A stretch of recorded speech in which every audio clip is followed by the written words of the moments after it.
aula de o CA de número 8, referente a P8, o último CA, referente à última prova, e vamos tirar as dúvidas de vocês sobre os assuntos da prova, que são progressão geométrica e matemática financeira, parte de juros simples e a parte de juros compostos. Vocês 4 assistiram a aula que eu postei sobre matemática financeira? Eu assisti. Sim, assisti também. Assisti também. Samuel? Não, ainda não. Assisti hoje de noite. Aí, obviamente, fica mais difícil, né? Fica mais difícil. Mas, se eu pudesse falar em linhas gerais, o que é que eu apresentei? O que é que eu apresentei nessa videoaula? Eu diria em poucas palavras. O seguinte.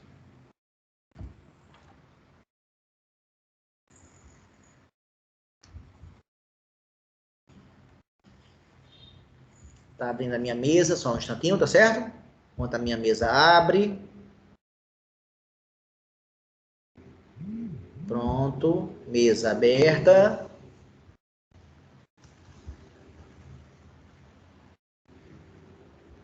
Então vamos lá. A matemática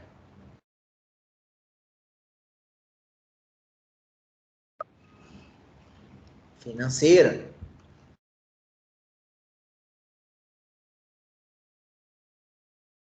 ela tem 2 assuntos que aqui Cecília escreveu no chat. Deixa eu só ver aqui. Otto pediu para perguntar sobre a variação percentual da questão 3 e 4. Mas a pergunta ainda não fica tão clara exatamente o que é que ele quer. Mas vamos chegar na questão 3 e 4, mas antes deixa eu só falar isso aqui.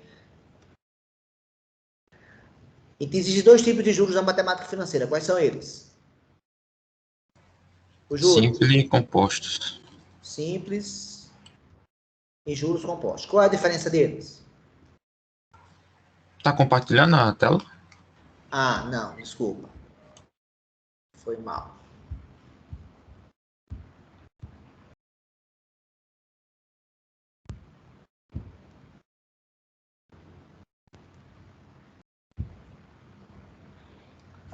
Estão vendo agora? Sim. Então tem os juros simples e os juros compostos. Então, assim,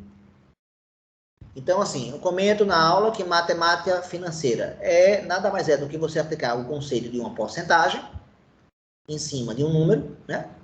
Então, eu preciso conhecer minimamente o que é uma porcentagem. Eu preciso saber calcular 30% de 300, por exemplo. 30% de 400, quanto é que vale? Então, essa habilidade eu preciso ter, é só o que eu preciso. Mas se eu pego R$500 emprestados em juros simples e juros compostos, há uma taxa de 10%, de 20% ao mês. Se a minha dívida hoje é de 500, qual é a minha dívida daqui a um mês?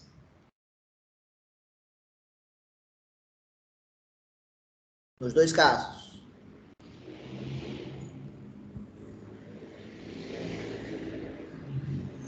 Quanto é 10% de 500, pessoal?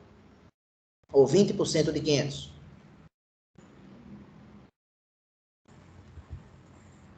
Sim. Exatamente, né? 10% é só cortar um zero, é 50. Então, 20% é o dobro de 50. Então, é 100. Se eu devo 500 e isso são os juros, né?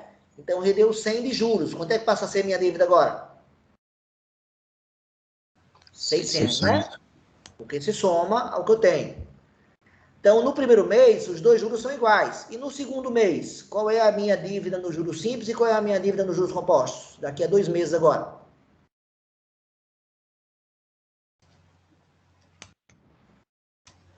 Nos juros simples é 700? No juros simples vai ser 700. Por quê? Porque 20% de 500 é novamente quanto? 100. 100. Novamente 100. E 100 mais 600 dá 700. Perfeito. E nos juros compostos, qual vai ser a minha dívida? 720. Exatamente. Porque ele é calculado em cima de quem? Do último. Do 600. Exatamente. Enquanto no juros simples, você fica sempre usando o capital que você tinha no início do problema. Né? Esse valor que começa, a gente chama de capital. Então, fica sempre calculando a porcentagem em cima do capital. E já nos juros compostos, não. Você calcula a dívida do próximo mês a partir do mês anterior. Então, você aplica esse percentual em cima de um número diferente, que um número que é maior. Se você aplica a porcentagem em cima de um número que é maior, é claro que a dívida vai crescer mais devagar ou mais rápido?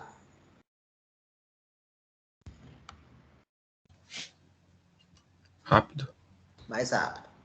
E esses números 500, 600 e 700 formam o quê? Uma PA. PA. De razão quanto? 100. 100. De 100. razão 100. E esses três números aqui, 500... Espera aí que a mesa travou. Pronto.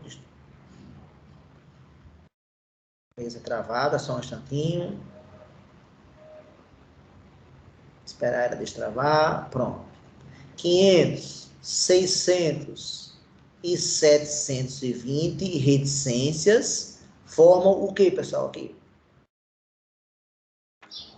Uma PG. PG. E como eu calculo a razão dessa PG? Dividindo quem? A2 por A1. Exatamente.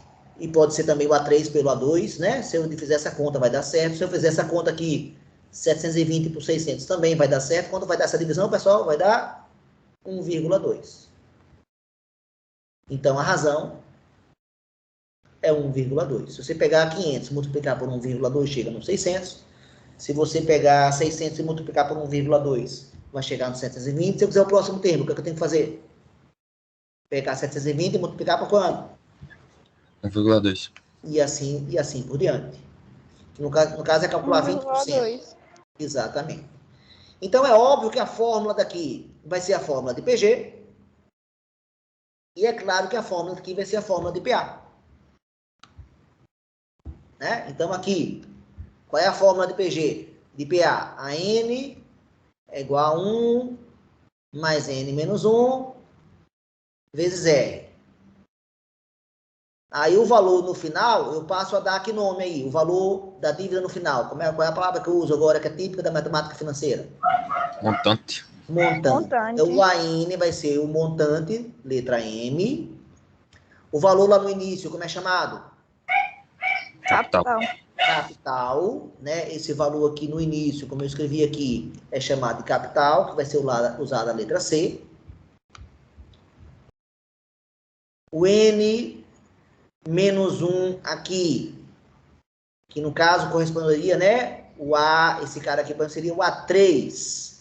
Então, o N seria 3. 3 menos 1, 2. 2 se refere ao número de meses que eu calculei, né? Então, vai ser o quê?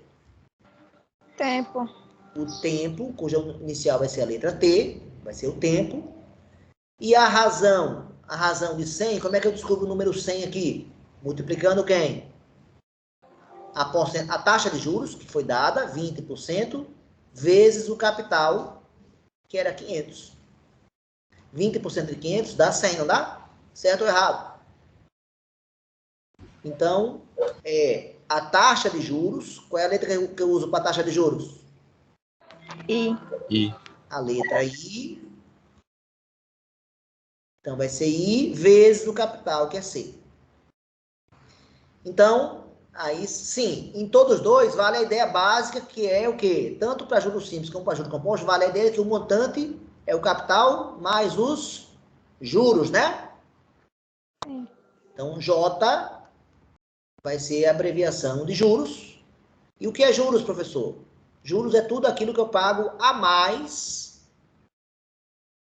em relação ao que eu peguei emprestado. Isso é o que eu pago de juros. Se eu pegar o capital e somar com os juros, eu vou ter o valor que eu vou pagar no final. Então, essa parcela aqui, ó, montante igual a capital, então isso aqui quem é? Esse sítio aqui é o juros. Então, no juros simples, ele é calculado através dessa fórmula aqui. Juros é igual a C vezes I vezes T. Sempre. Agora, se eu botar o C em evidência nessa fórmula, chegamos a essa fórmula aqui.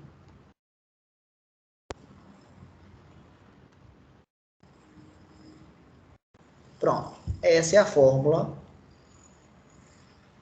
dos juros simples. E ela tem a mesma estrutura lá do termo geral.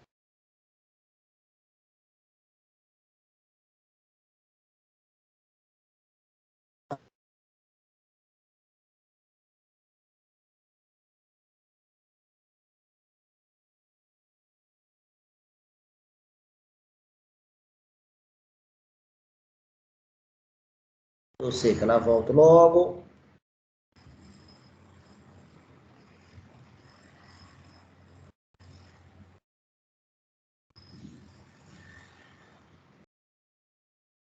Um pouquinho de paciência.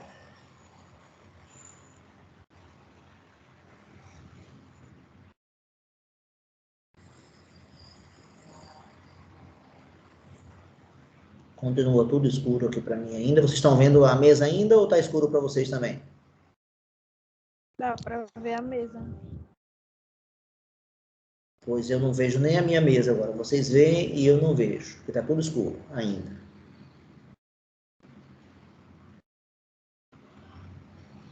Esperando que a mesa volte.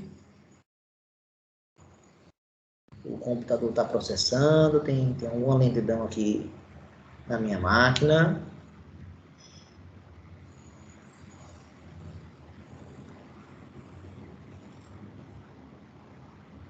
Pronto. Voltei a ver a minha mesa. Vocês estão vendo, pessoal? Sim. Sim, professor. Pronto. Então, essa é a fórmula de juros, o quê? Simples. Simples. E qual é a fórmula de juros compostos?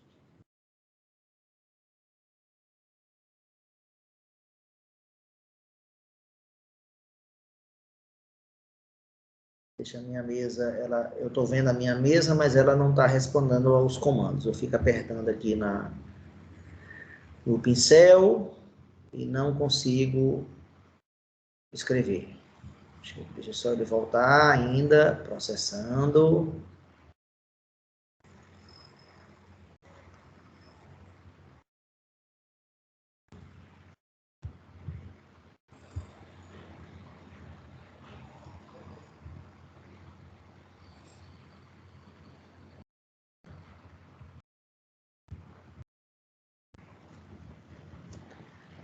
Eu vou fechar aqui um outro arquivo.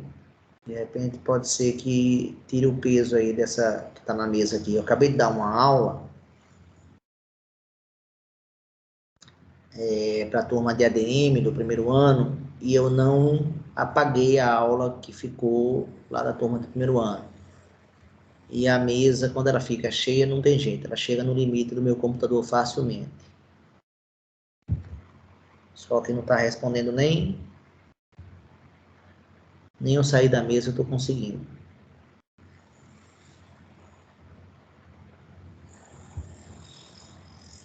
Vou tentar fechar então a mesa. Para ver se ela me obedece. A mesa fechou com rapidez.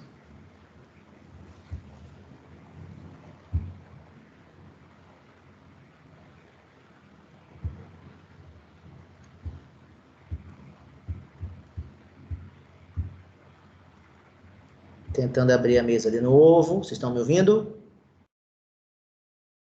Sim. Sim.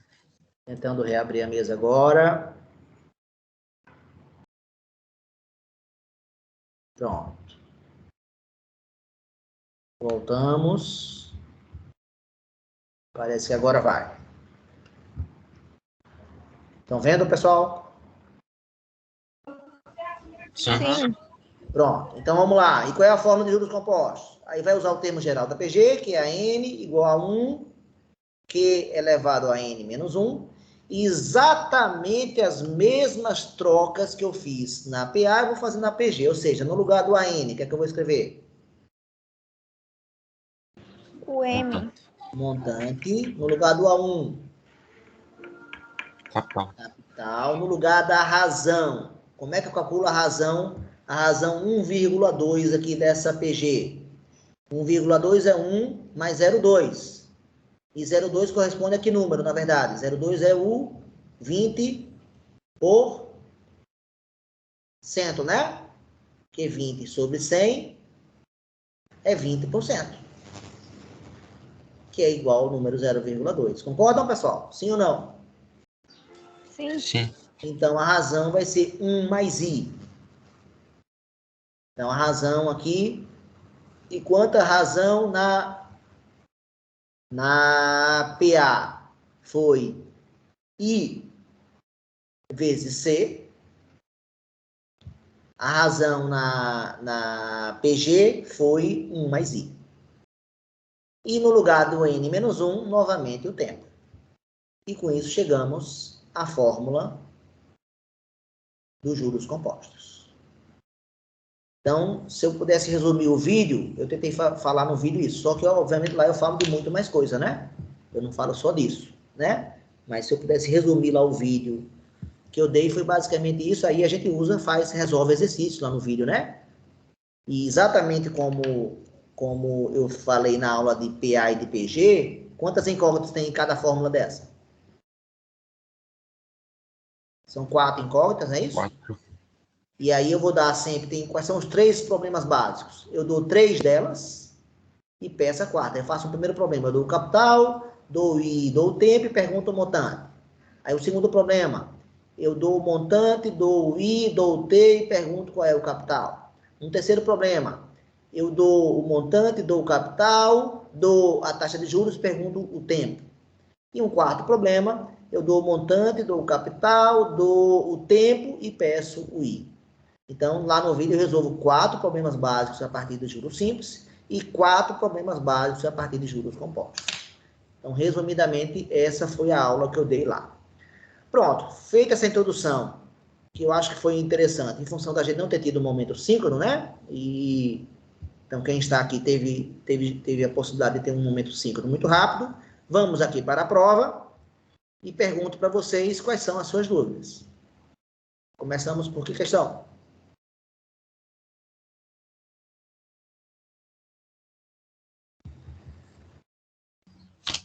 A2. A2. Beleza. Vou ler em voz alta a questão 2 e ao final da leitura eu pergunto qual é a sua dúvida, tá? A questão 2 diz o seguinte: Paulo aplicou R$ 400 em um banco a uma taxa de 2% ao mês por 50 menos N meses. Diga aí, vamos supor que o meu número da chamada seja 40. Então, quantos meses eu tenho aqui? 10 meses, não é isso? Então, Isso. aplicou esse capital nessa taxa, nesse tempo, com juros compostos. Então, a primeira coisa foi juros compostos. Em seguida, aplicou o montante obtido nessa aplicação em outro banco que pagava 3% ao mês, aqui N mais 1, e aplicou lá durante 50 meses, com juros simples. Qual o montante final após esses 5 anos? Veja que 10 meses mais 50 meses, dá quantos meses ao todo? 60. E 60 meses é ou não é 5 anos, pessoal? É, né? É. Então, qual o montante final após esses 5 anos? Então, você que perguntou, qual é a sua dúvida nessa questão? Era sobre essa parte dos 5 anos, mas já tirei a dúvida. Já entendeu, né? Já. Esses 5 anos se refere ao tempo total. Olha que interessante. Quando eu somo 50 menos n, olha como a álgebra me ajuda, né? Quando eu somo 50 menos n, que é esse tempo aqui, com esse tempo aqui, n mais 10, o n vai cortar, não vai, pessoal? E sobra Vai. 15. Então, por isso que eu posso afirmar que o tempo é de 60 meses. 60 meses correspondem a 5 anos. Vocês já tinham visto um professor usar tanto a álgebra quanto eu uso? Não. Nas provas? Com Não. certeza não. Nunca. Nem de perto. Mas, e isso para mim é bom ou é ruim usar a álgebra? Bom, faz, É bom. faz. Por quê? O que é que eu consigo com isso? As provas têm enunciados diferentes, não é isso? Para vocês, para cada aluno? É. Se os Evita enunciados muito tivessem plágio. iguais, o que aconteceria? Alguém poderia colar? Cola. Exatamente. Vocês, com enunciado diferente, já colam, imagine quando o enunciado é igual, né? Mas, certamente, o aluno que olhar a solução de um colega, ele vai ter que adaptar aquela solução ao número dele. Então, pelo menos isso ele vai ter que entender, né? Então, só isso aí já exige do aluno algum tipo de entendimento. Pronto, se a dúvida era sobre Professor, o 5, oi. as colas, para você poder colar nessa prova, você tem que entender. Ou seja, até para pedir a cola é complicado. Porque aí tem que pedir uma explicação do que a pessoa fez. Exatamente, sim. Então, é justamente esse meu objetivo com essas questões. E olha que eu tenho que me esforçar, porque é fácil encontrar questões na internet que sejam em função de letras, não é comum não, né? Concorda? Não. Não, Então, não. eu tive que criar todas as questões praticamente que eu coloco na prova de vocês, eu tive que criar. Né? Então, a criação, então, obviamente eu estou, lógico, eu crio o meu banco de dados e a partir da questão de um ano eu posso reutilizar ela e melhorar ela, né? Então, o que eu estou fazendo, na verdade, é isso. Eu já estou melhorando ela, porque eu comecei a fazer isso desde o ano passado, né? E agora eu estou melhorando os nossos enunciados. Beleza. Mais perguntas sobre a questão 2?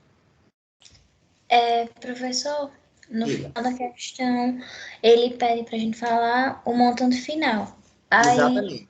eu Isso. tô com a dúvida se eu tenho que somar o montante que eu consegui nos juros compostos e o montante que eu obtive no juros simples. Aí eu tenho que somar os dois para obter o montante final?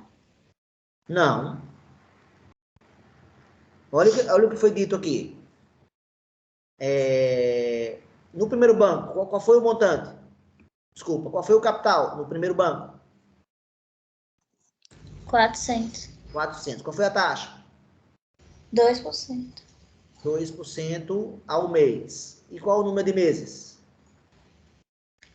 Foi 50 menos N, não é isso? isso. Aí você usa a fórmula de juros o quê? Composto.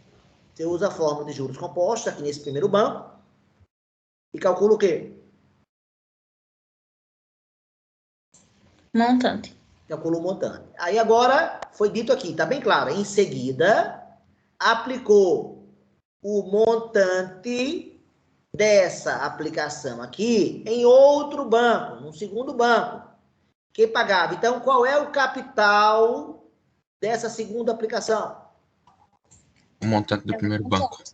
Exatamente. Então, esse montante aqui é esse capital. A taxa é de quanto? 3. 3% ao mês. O tempo é de quanto? N mais 10. N mais 10. E qual é a pergunta aqui? Qual o montante aqui? E só que agora eu vou usar que forma? Juros simples. Montante igual C1 mais IT, não é isso, pessoal? Isso. Acabou o problema, né? Tá feita? Então, para a aluna que perguntou, entendeu que o montante da primeira aplicação é o capital da segunda? Sim.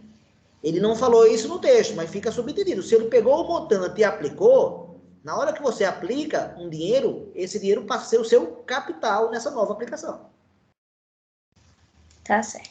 Vocês pretendem aplicar o dinheiro de vocês algum dia na vida ou não?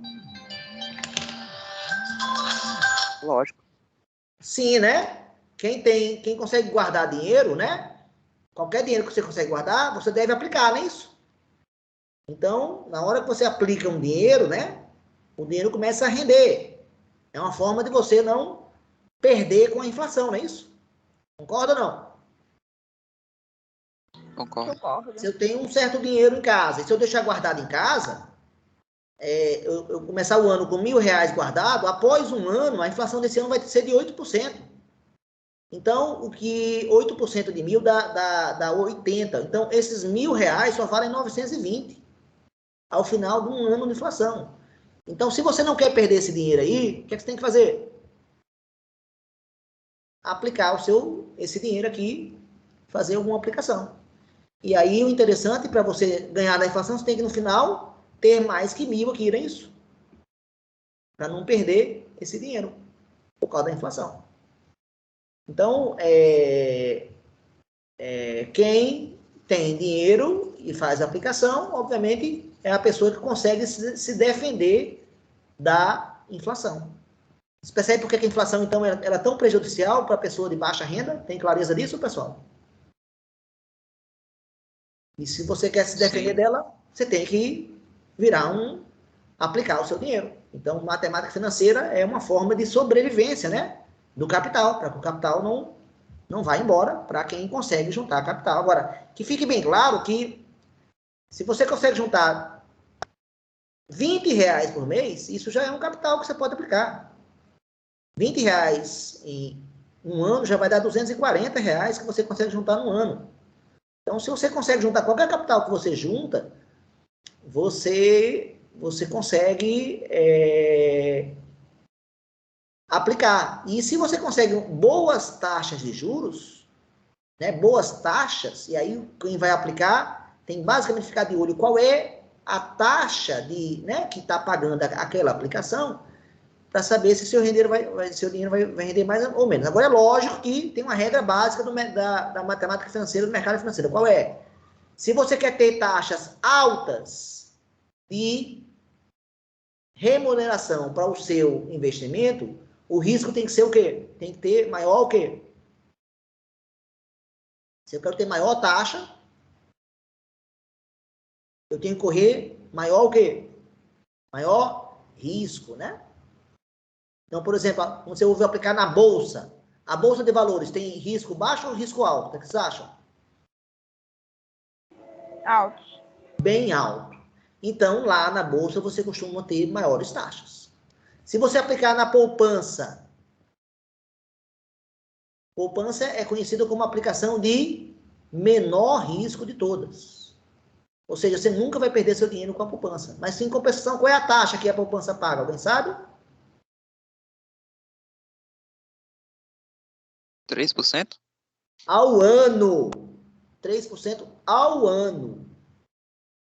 Se eu quiser saber quanto é essa taxa ao mês, eu vou dizer para vocês agora. É 1,03 elevado a 1/12.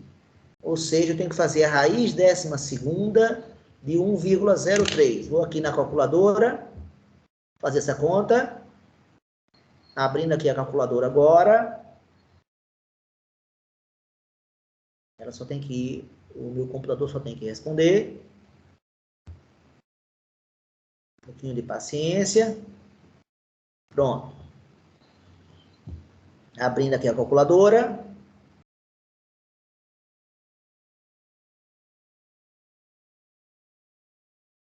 Pronto. Aí eu digito 1 ponto. Opa. Não. De novo. 1,03 e eu quero tirar a raiz 12ª, ou seja, eu tenho que levar isso aqui a 1 dividido por 12.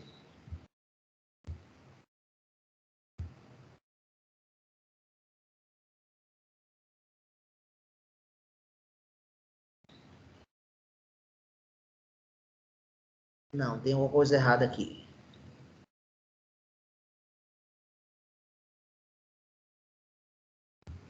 Que a raiz teria que dar 1, alguma coisa. Vou fazer de novo.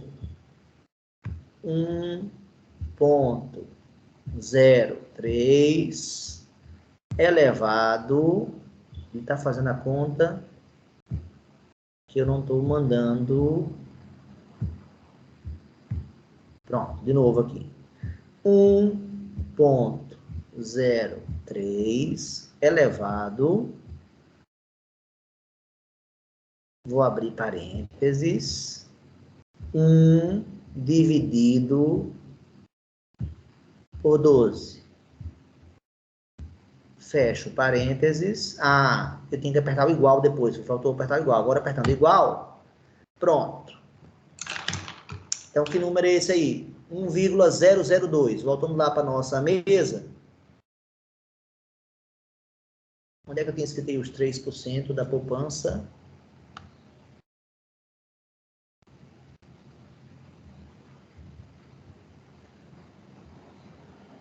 Onde é que eu estava na prova, né? Não estava aqui, não. Desculpa.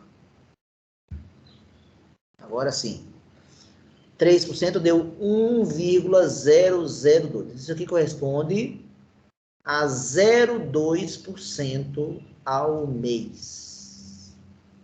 Ou seja, ela rende ao mês muito menos do que 1%. Então, ela rende muito pouco. Uma taxa de 3% ao ano equivale a uma taxa de 0,2% ao mês. Então, olha como a poupança rende pouco. Né? Então, essa é a clareza básica de quem aplica dinheiro. Ou seja, se você quer ter retornos, taxas de juros elevadas, você tem que correr o maior risco. Né? E risco quando tem qualquer problema no mercado, essas suas aplicações podem despencar. Galera, mais perguntas sobre a 2 ou não?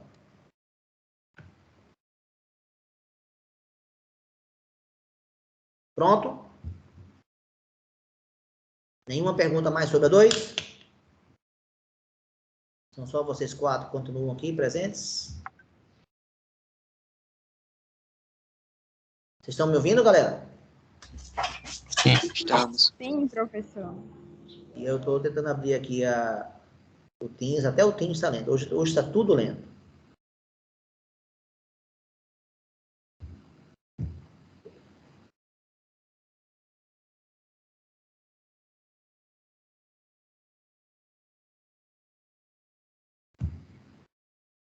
Só um instantinho para eu conseguir ver vocês novamente.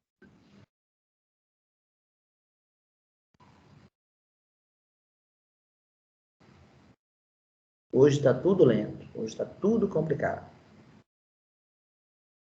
Abrindo. Muito devagar. Já temos 6 pessoas. Sejam bem-vindas que não estavam antes. Larissa e Stephanie, né?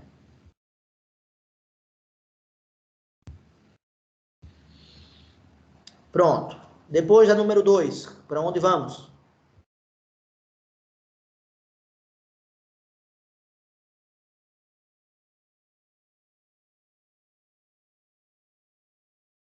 E aí, galera?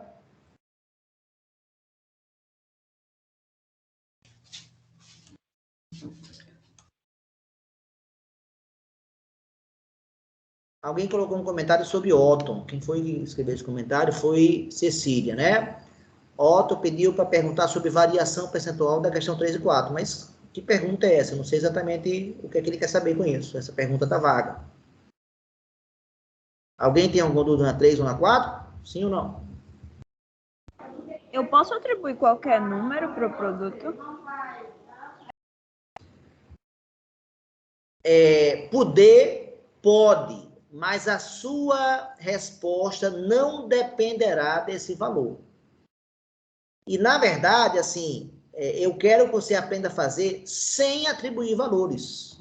Se o produto custa X, vamos lá, vamos ler o enunciado aí dessa questão. Como é que diz? Quando o produto sofre um aumento de 47 menos N%, para em seguida sofrer um desconto do mesmo percentual. Então, por exemplo, vamos dizer que meu número da chamada é 40. 40, 40. Então, o meu produto sofreu um aumento de quantos por cento, então? 7%. 7%. Então, passou a custar um novo preço aqui. Aí depois o que aconteceu com ele? Isso aqui foi um aumento. Aí o que aconteceu com ele depois? Sofreu um desconto com o mesmo percentual. Um desconto de 7%. Aí ele passa a custar um novo valor. Aí eu quero saber se esse valor aqui do final é o mesmo do início.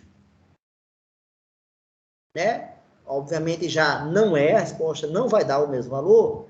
E qual foi a variação percentual? Então,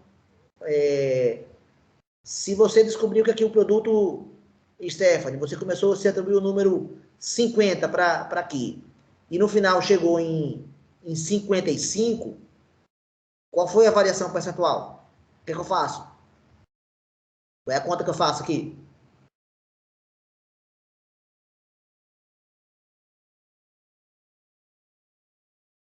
O valor inicial eu chamo de quê? De 100%, não é isso? Não é? Sim. E o preço final, você vai ver quantos por cento ele corresponde. Essa é uma maneira de calcular. Outra maneira que eu acho mais simples. Basta dividir esse cara por esse. Se eu divido 55 por 50, dá quanto essa divisão, pessoal?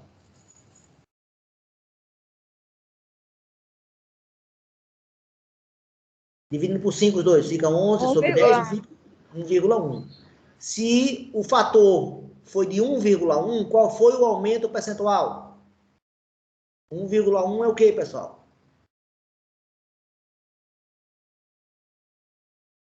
Que número é esse aqui? Que percentual é esse? 0,1. 10%, né, pessoal? É ou não é verdade? Que 10% é 0,1? É ou não é? É verdade. É verdade. Então, se você olha para o fator, você consegue dizer o percentual. Então, 1,1 é 10%. 1,2 é quanto, então? 20%? 20%. 1,3. 30%. 30%. 2 é quanto?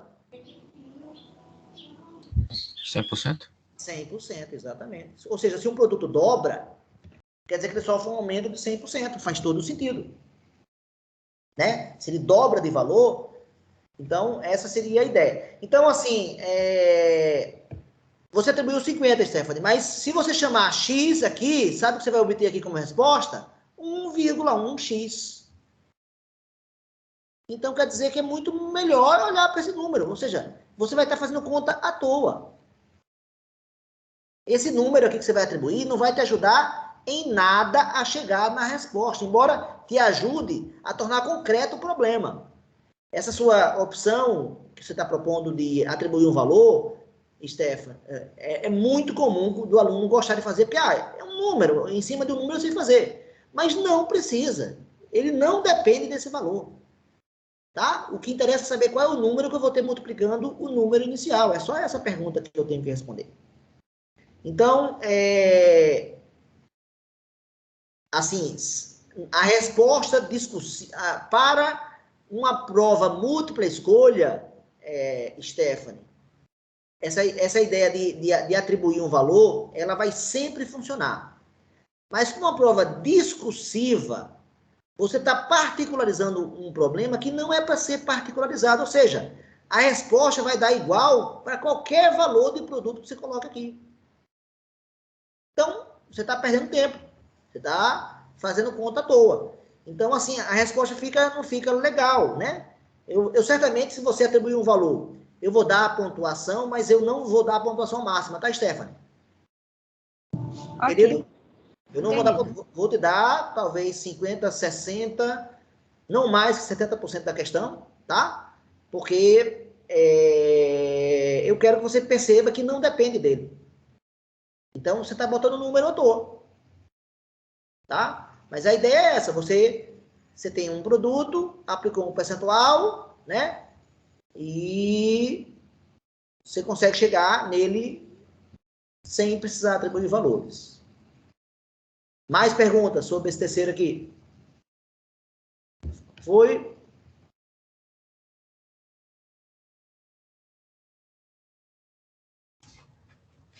Eu acho que a pergunta de Otto era como faz a variação percentual. Eu acabei de explicar, não foi? Foi. Acho que era essa a pergunta dele. É isso, basicamente, você tem um valor inicial de um produto, né? E você tem um valor final, na hora que você divide, né, esse por esse, por que o final menos o inicial? Pelo fato de que esse cara aqui é a sua referência, né? O valor do produto no início sempre é a minha referência. Sempre a minha referência vai estar no denominador da fração, né? Então, eu faço 55 dividido por 50, ou seja, a referência vai sempre para o denominador, e não o contrário. Sempre a nossa referência é o capital, é o valor que começou o problema, né? Aqui, né, se eu fosse falar, aqui seria o capital e aqui seria o montante, né? Então, sempre o capital é a nossa referência. Por isso que ele tem que estar sempre no denominador na hora que você vai fazer a divisão. Agora, se quiser fazer daquele jeito, 55 corresponde a 100%. Opa, 50 corresponde a 100%. 55 corresponde a X. Faça essa conta, que você vai descobrir que X é 110%. Se o produto custava 100% e agora de 110%, o aumento foi de quanto? No final das contas. O aumento foi de 10%. Agora, por exemplo, se tivesse dado 45 aqui, em vez de 55, a resposta final fosse 45, do valor final dele. Então, X agora vai dar quanto? Faça essa conta aqui, que vai Menos dar... 10%. Vai dar 90%. Então, quer dizer que não foi aumento. Tudo que for menos que 100 vai ser o quê? O quê? Diminuição, né? No caso de quanto?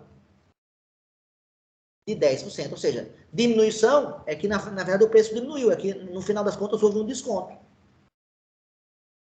Vocês acham que vai dar mais que 100% ou menos que 100%? A resposta desse problema. Mais de Já 100%. dá Mais de 100%. Oi? Mais de 100%. Por quê? Porque ele sobe 7% e como o valor já tinha aumentado, ele cai 7%. Em cima de um valor maior ou menor? Esse cara Em cima de aqui... Esse cara aqui é maior ou menor do que esse? Maior. Maior. E se você calcula 7% em cima de um cara maior, vai dar um resultado o quê? Maior. Mas quer dizer que o desconto é maior. Se o desconto, isso aqui não é o desconto? Se o desconto acaba sendo maior, o que é que vai acontecer com o preço final, então? Ser menor. Exatamente.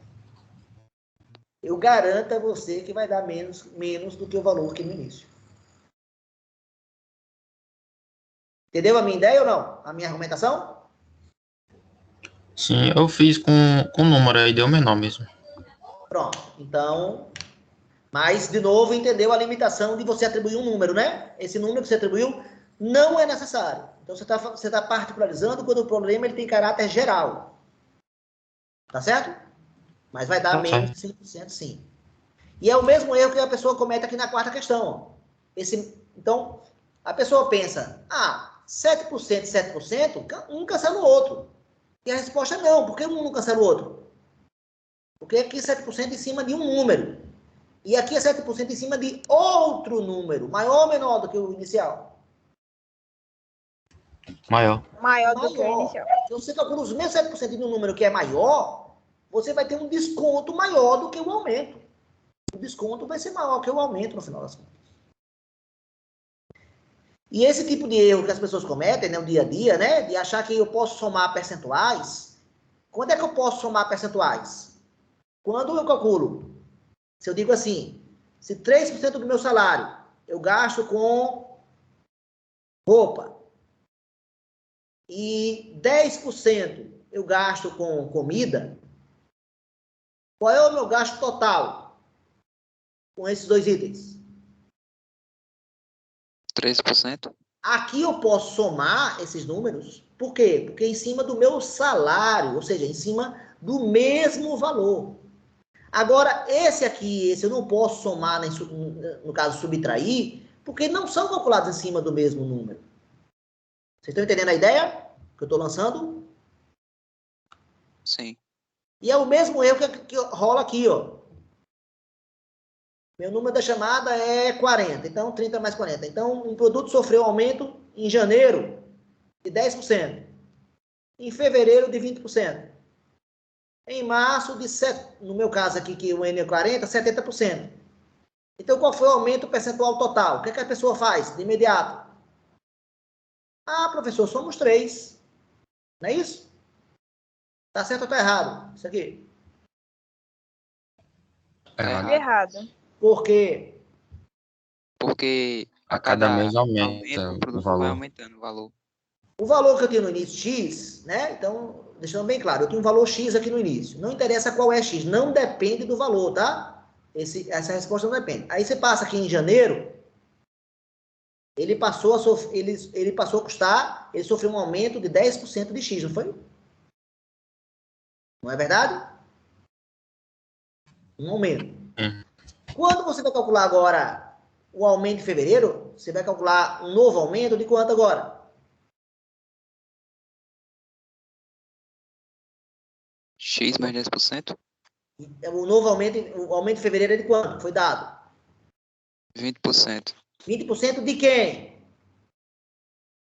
De X mais 10%.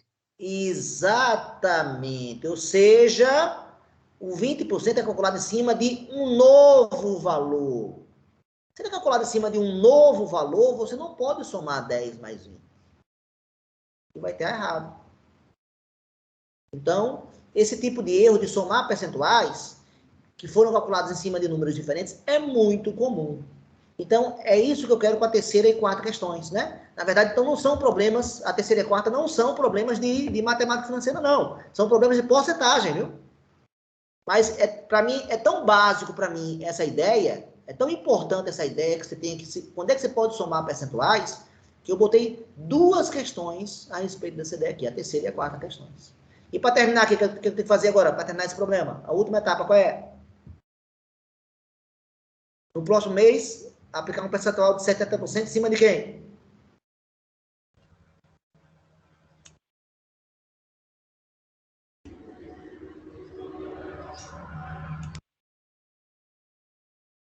Esse cara daqui, né, era o cara que eu tinha antes. Mais o quê? 20%, né? 20% de quem? Desse cara, né? Mais 20% dele. Então, se eu somar esse cara mais 20% dele, o 70% vai ser calculado em cima desse cara todo aqui. E aí você vai chegar a um fator no final. Esse fator que você vai chegar, vamos supor que no final você encontrou, assim, a resposta. Não é não, mas eu estou chutando aqui, 1,34x. Então, qual foi o aumento percentual? Porque no início ele era x, no final agora eu tenho 1,34x. Qual foi o aumento percentual, no final das contas?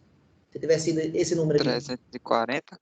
Não, 34%. 34%? Exatamente.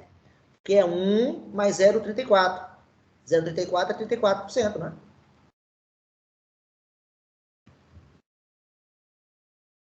Tá? Então, o número que você chega aqui, que estiver multiplicando x, que era o valor no início, vai te dar o percentual de maneira automática. Então, você tem que aprender a olhar o fator, né? O número que está multiplicando x. Com esse, se no final der 1,78% de x, 1,78 vezes x, qual foi o aumento percentual no final das contas? 78%. Exatamente. Então, se der 1,435, qual foi o aumento percentual? 435%. Não. 43,5%? Exatamente. Então, tem que olhar, né? Se deu 2x, qual foi o aumento percentual? 100%, né? Porque 2 é 1 mais 1, né? 1 é 100%. Se der 3x, qual foi o aumento percentual? 200%? 200%. Exatamente. Se der 4x, 300% e assim por diante. Cada x que aumente, se x era o valor inicial e era o 100%, a cada x que aumente, vai aumentar 100%. Gente, entenderam a ideia da 3 e da 4? Sim, deu para entender. Sim. E que tipo de erro eu estou querendo que vocês nunca mais cometam na vida? O que é legal dessa prova em casa, que vocês estão tendo aí na parte remota, então a pandemia tem problemas, mas ela também tem coisas boas. Essa prova que vocês têm uma semana para fazer, dá tempo de pensar, não dá não? Dá muito. Dá muito tempo para pensar. Então você pode entender o que você está fazendo, em vez de ficar simplesmente respondendo a uma prova, né? Pronto, falamos da 2, da 3 e da 4. Vamos para onde agora? Para 5. Para 5. Deixa eu apagar isso aqui, só rapidinho.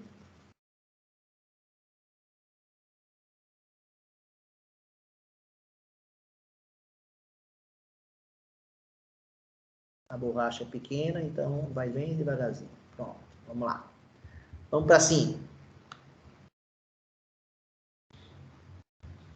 Ele diz que os termos x mais 1, 3x mais n e 4x mais n ao quadrado formam, nesta ordem, uma PG. Quais são os valores de x e quais são os termos da PG? Qual a sua dúvida? Esses termos que ele deu, a gente tem que igualar a zero para achar o x? Mas por que igual a zero? O termo vale zero, é isso? Se você iguala alguém a zero, você está dizendo que ele vale zero. O primeiro termo vale zero, é? Acho que não, né? Não. Então não tem que igualar a zero, não, porque não faz sentido esse problema. O que você tem que perceber aqui é o seguinte, ó. Vamos supor que meu número é 40. Então, quem são os meus números? X mais 1. Segundo número, 3x mais 40. E o terceiro número, 4x mais 1.600. Não é isso, pessoal? Isso. 3 números em PA tem uma propriedade. Vamos lá. Vamos pensar em 3 números em PA e 3 números em PG. 2, 4 e 6. E 2, 4 e 8. Concorda que esses 3 números estão aqui em PA? Sim ou não? Sim. E razão quanto? 2. E vocês concordam que esses 3 números estão em PG? Sim. De razão quanto? 2. 2. 2 também. Bem, na progressão aritmética vale o conceito de média aritmética. Ou seja, quem que eu posso dizer aqui que é a média aritmética? Quem é a média aritmética de quem, pessoal? O termo do meio é a média aritmética dos vizinhos, não? Certo ou errado? Certo. Certo. Então, 3 termos em PA sempre obedecem essa propriedade. O termo do meio é a média aritmética dos vizinhos. Sempre. E se na PA vale a média, PA quer dizer progressão aritmética, vale a média aritmética. Na PG, vale que média? Geométrica. Média geométrica. Alguém sabe como é que faz média geométrica? Sim ou não? Média geométrica você faz o seguinte, cada termo é a média geométrica dos vizinhos. Como é que se faz a média geométrica? Você pega o termo do meio, eleva ao quadrado, vai ser igual ao produto dos vizinhos. Não é verdade, não?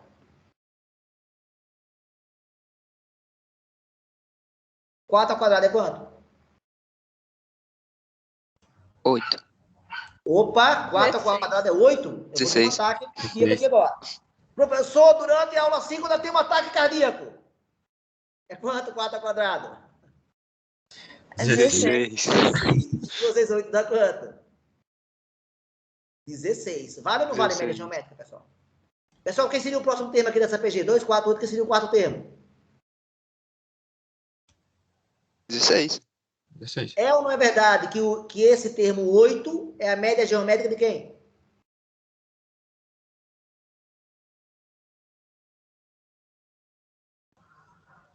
De 8 4 é a média vizinhos. geométrica de quem, pessoal? Dos vizinhos, né? É ou não é verdade isso? Sim. 8 ao quadrado dá 64, 4 vezes 16 dá 64. Ou seja, cada termo, então, na PA, A1, A2 e A3. Na PA, como é que eu escrevo a média aritmética? Eu somo o primeiro com o último e divido por 2. Não é assim a média aritmética, pessoal? Isso. E como é que seria agora a média geométrica em PG agora? Quem seria o A2 agora? Fazendo agora a média geométrica.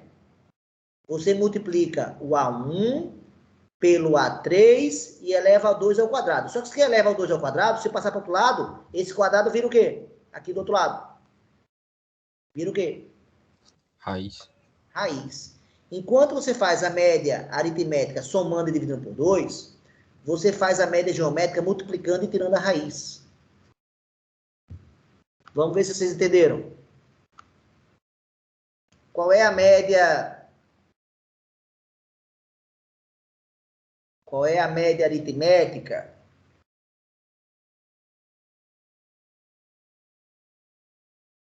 Pegar números que deem exatos, tá? Tô pensando aqui um pouquinho só para pegar números que dão exatos.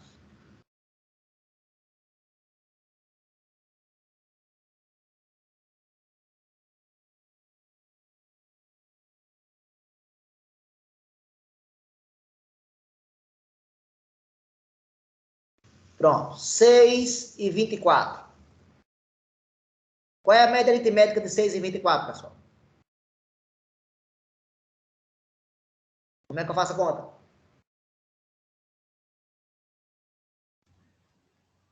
Soma 6 mais 24 dividido por 2.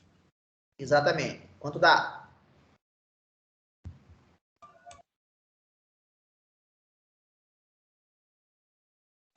Quanto 15. dá? Oi? 15. 15. 15.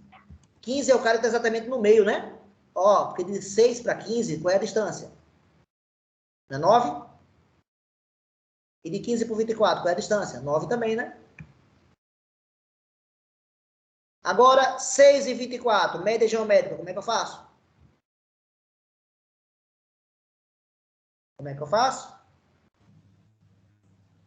Raiz de 6 vezes 24. Exatamente.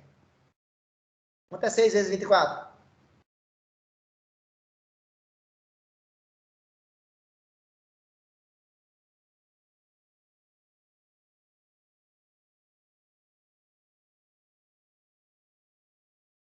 R$ 144. E quanto é a raiz quadrada de 144? É exata. 12. 12. O que quer dizer isso na prática? Quer dizer o seguinte, se você pegar um quadrado, atenção, hein? Um quadrado de lado 12, ele vai ter a mesma área de um retângulo de lados quanto? 6 e 24. Estão entendendo qual é o significado da média geométrica, pessoal? Sim. Então, quer dizer, um retângulo de lados 6 e 24 tem a mesma área de um quadrado de lado 12. Esse é o significado da média geométrica. Então, ó, a média geométrica está aqui, ó. Ela está mais perto, na verdade, do 6 do que do 24, ó. Porque ela tem um outro significado, ela tem um significado através de áreas, né? Entendido, pessoal, o que é média aritmétrica, o que é média geométrica? Beleza? Beleza. Isso eu não expliquei no vídeo. Depois que eu gravei o vídeo de PA e de PG, é que eu lembrei que eu não falei das propriedades. Então eu vou ter que refazer esses vídeos ou fazer um vídeo extra só para falar dessas médias. Mas então aqui nesse problema, no final das contas, depois de tudo isso aqui, o que é que eu estou querendo dizer com esse problema agora aqui? Se eu tenho 3 números em PA, o que é que eu posso afirmar então aqui, nesse problema? Usando a... Que propriedade eu vou usar? Média aritmética ou média geométrica? Geométrica. Vou usar a média geométrica. Como é que fica a média geométrica aqui? E aí? 3 vezes x. A2 ao quadrado. Exatamente. 3 mais x ao quadrado vai ser igual a quem?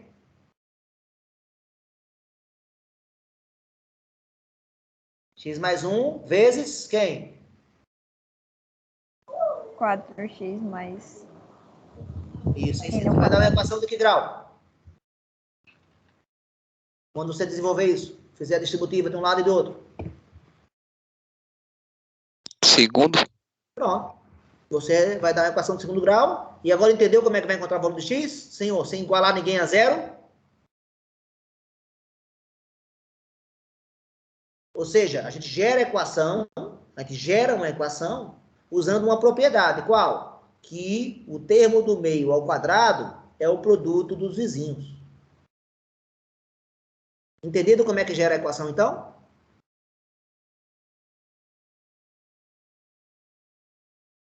Sim. Entendido. Agora, cada um vai ter sua equação, não é isso? Sim. Porque o n é diferente. Então, cada um vai ter seu A, seu B, seu C, né? Na verdade, o A vai ser o mesmo para todo mundo, mas o B e o C serão diferentes. E aí resolve, acha o valor de x e depois acha a PG. Ficou claro a quinta questão? Ficou? Minha internet travou, mas eu olho na gravação. Tá. Beleza. Ah, então não é só comigo que trava, não. Trava de vocês também. Então, o problema é geral, né? Depois da quinta questão, quem mais?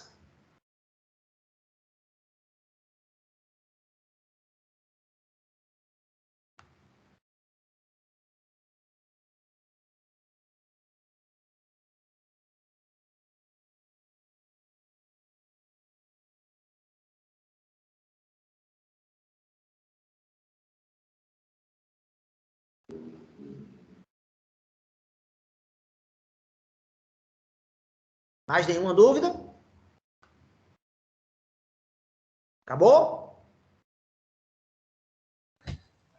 Minhas dúvidas eram só essa, não sei os outros. Os demais? Quantos alunos temos na aula nesse momento? Permanecemos com 6. Samuel, alguma dúvida? Não, senhor. A sexta questão, né? Nós temos uma PG, que ela possui infinitos termos, né? Aí ela quer saber qual é o 10º termo, é só usar o termo geral, né? O termo geral aqui vai matar a letra A. E aqui, para chegar na soma dos seus infinitos termos, a fórmula da soma da PG infinita, que é dada por essa fórmula aqui, né? Está mostrada no vídeo, né? Não é isso, pessoal? Isso. Pronto. Então, você descobre quem é o A1, você descobre quem é a razão, bota aqui nessa fórmula, vai descobrir qual é a soma dos infinitos termos. Na verdade, é o limite da soma, né? Qual é o limite dessa soma? Ou seja, qual é o valor do qual essa soma nunca vai passar, né? Seria a palavra correta. A sétima questão. Você soma o primeiro termo, né? Com o segundo de uma PG e dá esse resultado aqui, que foi dito. Soma o terceiro com o quarto, dá isso aqui e gera um sistema. Coisa que eu resolvi nos vídeos da playlist. Tá? Tanto na DPA quanto na DPG eu resolvi problemas assim. Vai gerar um sistema aqui, não é isso, pessoal? Vai gerar um sistema, né? Isso. Onde as incógnitas são A1 e razão. Pronto. Essa foi a sétima. E a oitava é a minha questão, que vocês já estão acostumados, né? Onde tem que dizer se é verdadeiro ou se é falso. Alguém quer comentar algum dos itens da oitava? A afirmação 1, a 2, a 4. Vocês entenderam agora por que eu uso PGs nas minhas afirmações? É ou não é PG aqui, pessoal? É. E por que eu faço isso? Por que eu não uso por que eu não uso PA?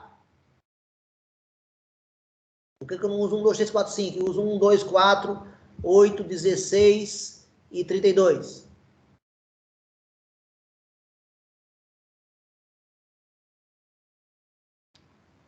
Porque se usasse APA com somas diferentes, poderiam Daria o dar o mesmo mesmo resultado. resultado. Exatamente. Para dar a soma 7, eu poderia chegar em soma 7 usando aqui essa PA com que opções?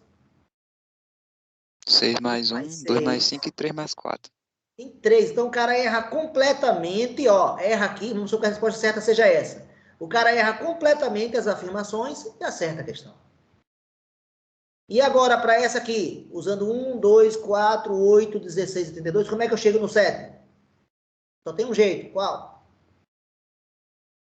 4 mais 2 mais 1. Exatamente. Só tem esse, não tem outro. Olha como eu já uso PA no meu dia a dia, sem falar. No primeiro ano eu não expliquei isso, que era PG. Expliquei, não. E PA? Não. Eu uso esse tipo de questão desde o primeiro ano com vocês, não é isso? Não é verdade? Desde a primeira Tá. prova. Na primeira Desde a prova. primeira. Então, olha agora como PA e PG já está no meu dia a dia. E como eu uso a meu favor. Ou seja, obviamente não é justo que uma pessoa que chuta, como aqui, ó, e acha que o certo é 1 e 6, a resposta correta é 3 e 4, e ele acerta a questão. Isso não é justo. Então, por isso que a PG é tão indicada nesse problema. Tá? Eu consigo provar, toda vez que você escreve números, você tem números sequenciados com potências de mesma base, 2 a 0, 2 a 1, 2 a 2, 2 a 3, 2 a 4, 2 a 5, que são esses 6 números aqui, a gente prova que existe uma unicidade na hora que chegar um certo número aqui, tá certo? Só existe uma única representação. Essa é a ideia básica da base binária, né? Quando você tem um número aqui, por exemplo, ó, para chegar no número 17, como é que chega em 17 escrevendo em número binário? Quanto é 17? Para chegar em 17, pessoal, quem seria os certos? Seria 16 mais 1, não é isso, pessoal? Não é? Quer dizer que, ó, o 16 é o 2 elevado a 4. E o 1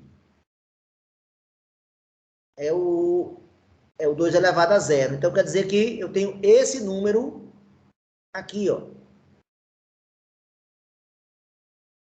Na base binária, pessoal. Esse cara aqui é o 17 na base 10, ó. Porque eu multiplico aqui por 2 elevado a 0, eu multiplico aqui por 2 elevado a 1, eu multiplico aqui por 2 elevado a 2, eu multiplico aqui por 2 elevado a 3 e eu multiplico aqui por 2 elevado a 4.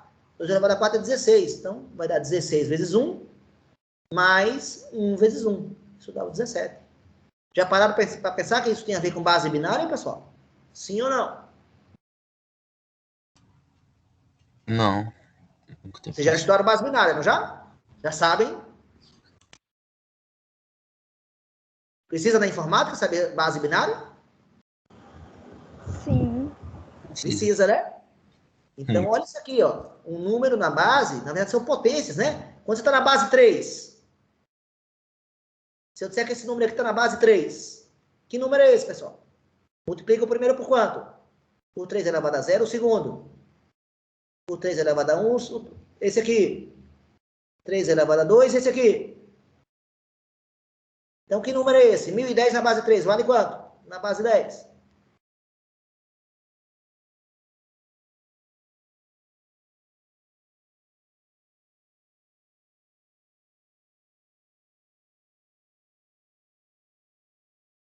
Agora eu estou na base ternária, base 3. E aí? Quanto é 3 elevado a 3, pessoal? 27. 27 vezes 1. E qual é o outro cara que não é 0? É aqui, o 3 elevado a 1, né? Que número é esse? Então, é 27 mais 3, pessoal. Esse número aqui é o número 30.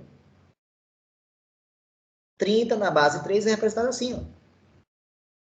Ou seja, são potências. E potências aqui de uma mesma base, isso aqui é uma PG, pessoal.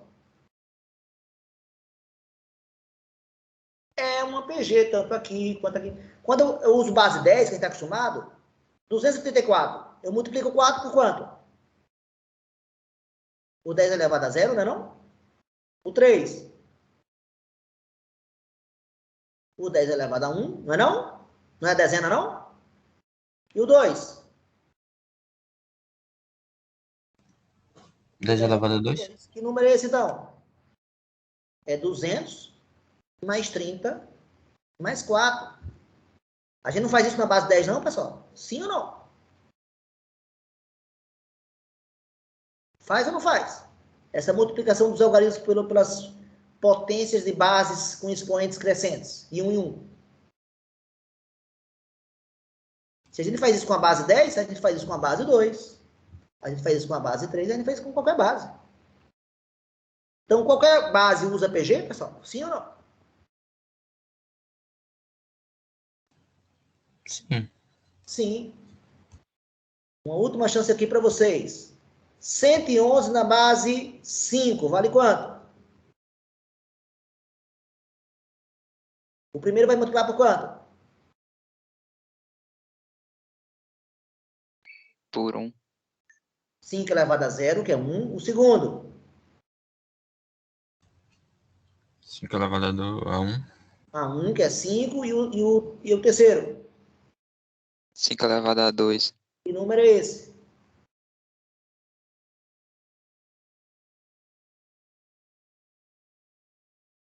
(31). Exatamente. 31 na base 10 é 111 na base 5. Vocês pensavam que no CA hoje vocês teriam aula de bases? Dava para imaginar isso? Não. Não. Não. Então, acabamos de ter uma aula de bases por causa justamente desse tipo de questão que eu gosto tanto. E desde o primeiro ano que eu pego, porque ela me garante. E uma coisa que é muito engraçada é que quando eu faço uma prova que, quando eu fazia sistema presencial, eu dava mais questões e a pessoa podia escolher, né? E era engraçado que sempre que tinha essa questão aqui, desse tipo, o aluno sempre escolhia, porque ela acha, não, basta achar o número certo que eu vou acertar. Só que a chance de acertar é alta ou é baixa?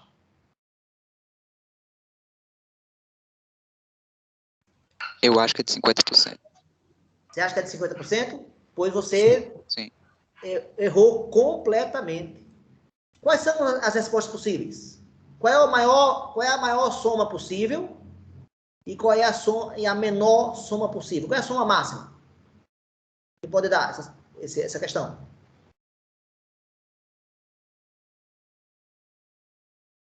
É se todas forem verdadeiras, é isso? Né? Isso. Que eu posso somar por aqui, ou posso usar a fórmula da PG de soma, que eu vou usar, que é a 1, que multiplica 1 mais Q elevado a N, que é 6, desculpa, menos. 1 menos Q elevado a N, sobre 1 menos Q. Ou seja, isso aqui vai dar 63, pessoal. Essa é a soma máxima. Ó, estou usando aqui a fórmula da soma, hein? Essa fórmula aqui, ó. Ó, essa fórmula aqui que eu acabei de usar, 1, que multiplica 1 menos Q elevado a N, sobre 1 menos Q. Foi a fórmula que eu usei aqui, viu? Quanto vai dar a soma mínima, pessoal? Nessa questão. Oi? 0, né, pessoal? Vai dar 1.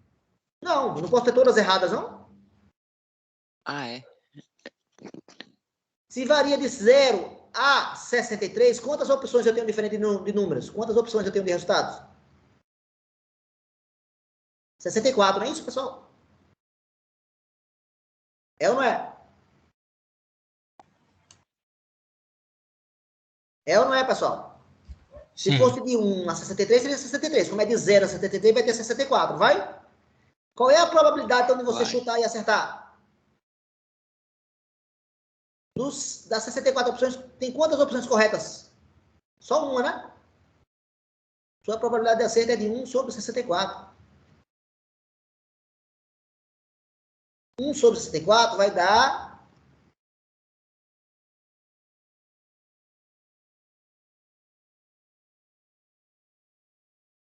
4, 5, 6, já passa 5. Qual é a probabilidade? 0,0, desculpa. Qual é a probabilidade de acerto, pessoal?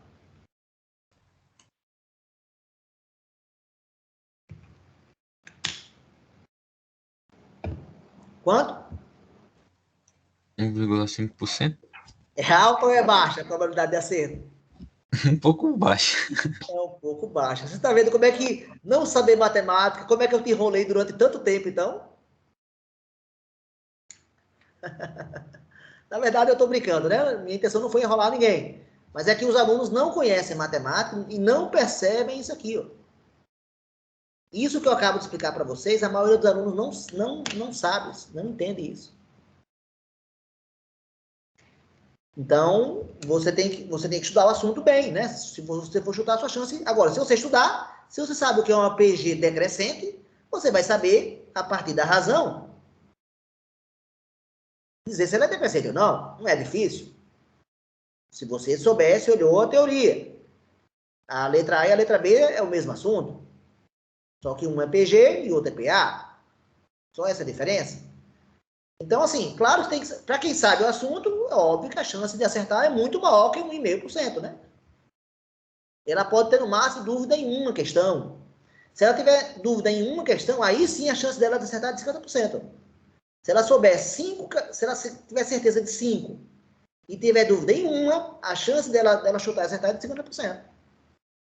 Mas se ela não sabe nenhuma das 6 e chuta as 6, a chance dela acertar é de quanto? 1 sobre 64, que 1,5. dá 1,5%. 1,5 sobre 100. Então, também perceberam como é que essa questão tem a ver com base e como é que essa questão tem a ver com probabilidade também, né? Então, como essa questão aqui, para mim, ela é... Por isso que eu permaneço com ela muito, né? Porque a pessoa não se dá conta que ela tem que estudar, o óbvio, né? Ela tem que estudar. Então, é muito engraçado, porque depois como no sistema presencial, quando chega lá pelo quinto ou sexto, são bimestre, né? Quando chega lá no quarto bimestre, aí tá todo mundo começa a dizer, professor, toda vez eu erro essa questão, professor. Por que será? Porque, óbvio, se você está chutando, a probabilidade de você acertar vai ser baixa. Agora, se você estudar o assunto direito, não. Se você souber o que é cada um desses itens aqui, sua chance de acertar, obviamente, é bem maior do que essa. Eu estou falando daquele aluno que não sabe nada, né? Daquele aluno que não sabe nada. Então, a chance dele acertar a casa é de 1,5%. Terminamos a aula, pessoal? Sim. Mais alguma pergunta?